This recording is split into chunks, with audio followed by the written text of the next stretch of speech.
yang membawa sukacita kepada orang-orang yang percaya kepada Allah.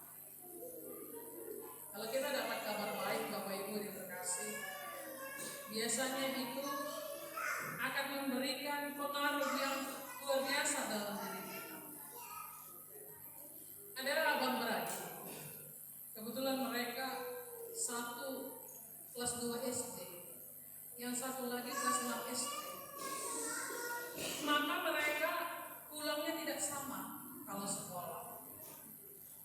Adiknya duluan pulang.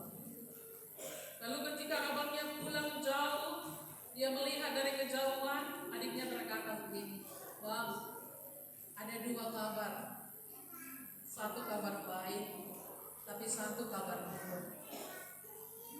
Adiknya berkata, "Abang mau mendengar yang mana dulu?"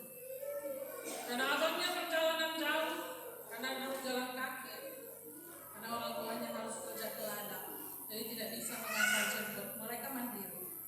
Lalu abangnya berkata, "Aku lagi capek. Berikanlah aku kabar baik, biar moodku tidak rusak." Lalu Bapak Ibu yang terkasih, adiknya berkata seperti ini, "Bang, kabar baiknya, makan siang kita enak, ayam nadi-nadi."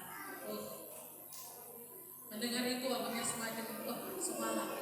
Yang tadinya capek di jalan, senang sekali dia makan nama ayam nadi-nadi. Lalu Bapak Ibu yang terkasih, adiknya berkata dan melanjutkan, "Mau nggak mendengarkan kabar yang tidak baiknya?" Karena mood abangnya sudah mulai baik, lalu abangnya berkata, "Iya, apa rupanya kabar buruk?" "Kabar buruknya, Bang, lupa tadi Mama menuntut ikan kita itu. Kayak lamputin ikan itu. Ikan yang tadinya yang mereka makan," kata adiknya, "Mama tadi lupa sebelum pergi ke sawah, lupa Mama menutup ikan kita itu. Maka ketika aku datang, sudah dimakan kucing, ayam kita nadi-nadi." Kembalilah abangnya tadi mulai, "Oh ya." Bapak yang terkasih yang diberkati oleh Tuhan kita Yesus Kristus. Demikian juga firman Tuhan bagaimana Maria mau menjumpai Elizabeth, membawa kabar baik kepada Elizabeth.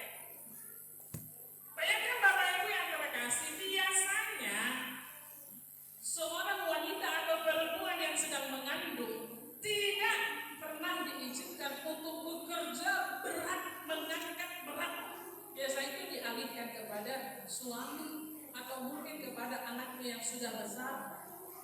Karena resiko besar kepada calon bayi dan ibu itu kalau mengerjakan pekerjaan yang berat. Ada suatu hal yang perlu diperhatikan. Tapi Bapak Ibu yang terkasih, di dalam firman Tuhan kita melihat Maria yang sedang mengandung, dia pergi ke rumah Elizabeth, bukan tanggung-tanggung perjalanannya. Bukanlah dia langsung naik Grab, naik Gojek, pakai Google, nyampe ke tempat Zakaria dan Elizabeth. Di dalam firman Tuhan dikatakan dia berjalan melewati pegunungan untuk masuk menuju sebuah kota di Yehuda. Tidak tanggung-tanggung Bapak Ibu yang terkasih. Bagaimanalah seorang perempuan melewati jalan yang melalui pegunungan, berarti tidak sedikit batu besar, batu kerikil yang harus dia lewati. Dikatakan di dalam firman Tuhan dia sendiri dan dia sedang mengandung. Pekerjaan yang luar biasa, pekerjaan yang tidak mudah. Tetapi dalam firman Tuhan kita melihat bagaimana Maria bertemu dengan Elizabeth. Artinya Maria menggenapi apa yang diinginkan oleh Allah di dalam kehidupannya.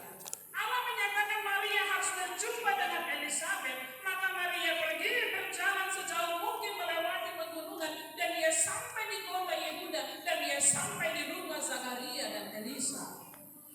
Satu pelajaran yang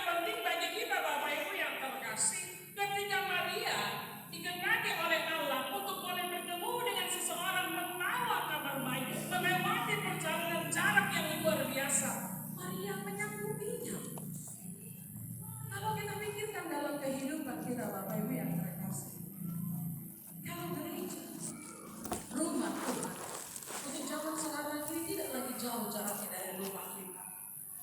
5 menit, 10 menit, 15 menit, lengkap dengan kendaraan, kita bisa tiba dengan nyaman.